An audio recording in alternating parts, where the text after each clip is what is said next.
Okay, I've got a unique video again for you today. It's really based on comments by subscribers or people who just commented on my videos. They asked some simple questions, and I know in previous videos I didn't go into the simplest answers. Wanted to know, how do they do this? Find the bond, find the home, do what I did, what websites you got to go to. And so I thought I would make a quick video here on some additional things that I've learned after doing some of the videos that would be helpful, and just exactly what I do. I learned from a commenter that if you use the Villages app, it doesn't necessarily show you houses that are discounted. It doesn't show you the discount amount that the house has been dropped. It just shows you the amount. If you use villages.com website, when you search for homes, you can see the discount. So let's do that. We'll go to the villages.com, search home. We're going to go new. And immediately you can see that there's, and I guess I want to show you this.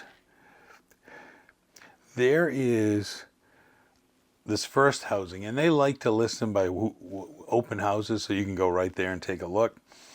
So today there's an open house, but you see this house is discounted $323,000 down to $309,000.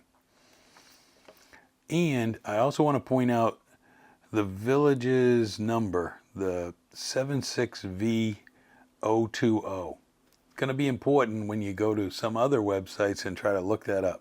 It's the 76V that's really important, but you can, so here you can look at the house. It shows you the discount. It shows you you're saving $22,000. You can click on the picture and you can look at any of the pictures of the property. So there's lots of pictures of the property.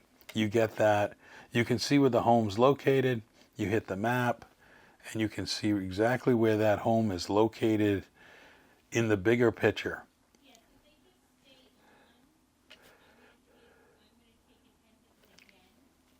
I think you get that. And you can look at the house's floor plan and you can see the climate control area of 1477, and the house, the total area calculations is 2,225 square feet.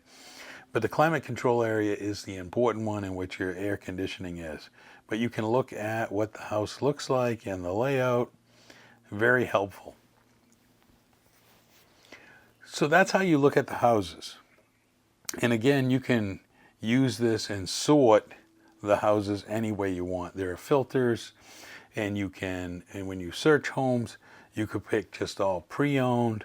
You could pick the loft apartments if you were looking for apartments. You get to do all that. So if we recall, I'm going to click on this again. Now it's really interesting. Sometimes you get this VNH number, the Villages kind of lot home number, and what section it's in. So 65V, we're going to remember 65V on this home. So the next site we would go is districtgov.org. You go to districtgov.org. Now if you find a home and you don't know what district it is, because it doesn't really say there, you can go to maps, district maps, and you're going to find that you are given a map here that shows all of the districts. So if you're doing a pre-owned home and it's in District 6, you can go there. These are important when you try to look up the bond, but you're going to need that VNH number to look up the bond. And we had VNH 65, and it was in District 14. So how do you do that? We go back to the home, and here is the Residential Bond Information tab. On the left, you'll find Residential Bond Assessment. It's a bunch of information, but then we go Bond Amortization Schedules. And like I said, we figured out that house was in District 14 by looking at the map. We go to 14, and I believe it was 65V. We go to 65V and you get the bond table. You know, it is the assessment per lot. You get the interest rate of 5.47. You see it's 65V. The bond is $45,569. The interest is slightly more at the 5% over 30 years. And the annual assessment added to your taxes is $3,324. So you can look up any one of these. Now, let's pretend this was a pre-owned in an older section. Some of those bonds are only 20 years, not 30 years. And a person may have lived there, and the bond annual amount is still the same in the table, but a certain amount of it may be already paid off. So when you want to do a payoff, the balance column here will be really important because, you know, say you're down to the last 10 years and the bond could be paid off for $19,000. Like this one could be paid off, say you were in 2045, you would know, hey, the other person's paid all that amount. I can either pay 19 or I can continue at the 3,324 year. A decision you can make. You can pay off the bond when you buy the property. Any given year you can pay off the bond. Clearly up to you. If you pay it off early, you remove the annual average assessment, but you also save on whatever interest and administrative fees that are left. I hope that helps people when you're looking at properties in the villages, how to look up, look at a listing, figure out what district it is, and then go to this table.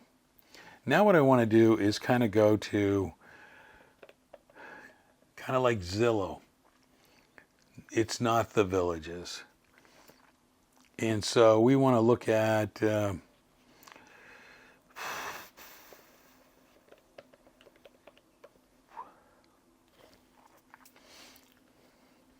we want to look in the villages under Zillow. And under Zillow, you can see there's a lot of homes for sale. And I'm just going to pick one of these. I'm going to pick this 349.5.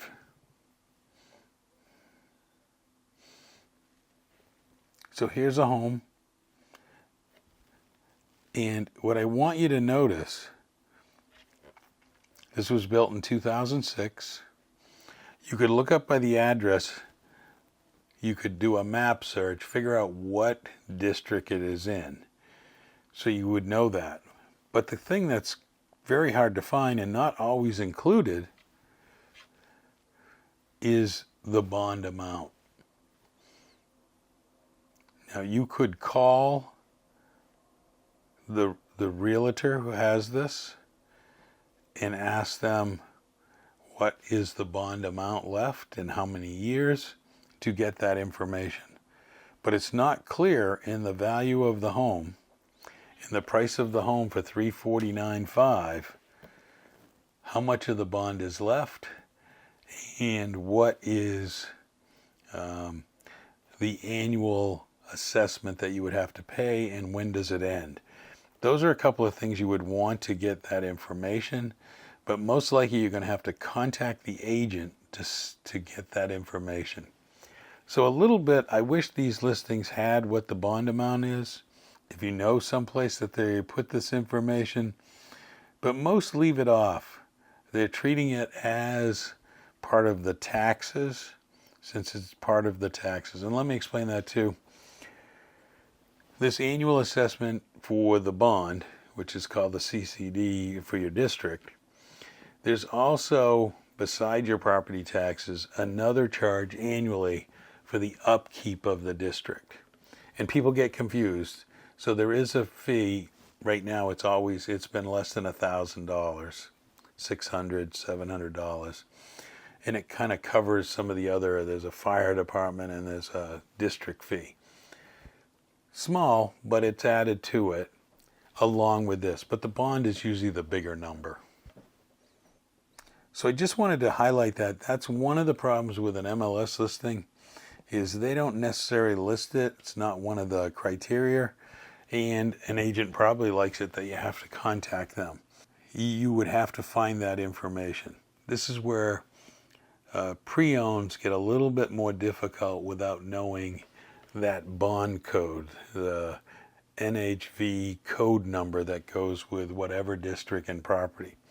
That information is still out there, but it's not necessarily provided to you in these listings.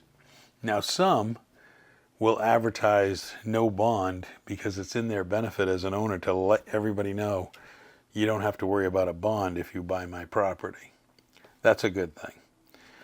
So I hope this was somewhat helpful in understanding how I go about looking at listings and trying to get what it's going to cost overall between the home sale price, what is the bond amount left.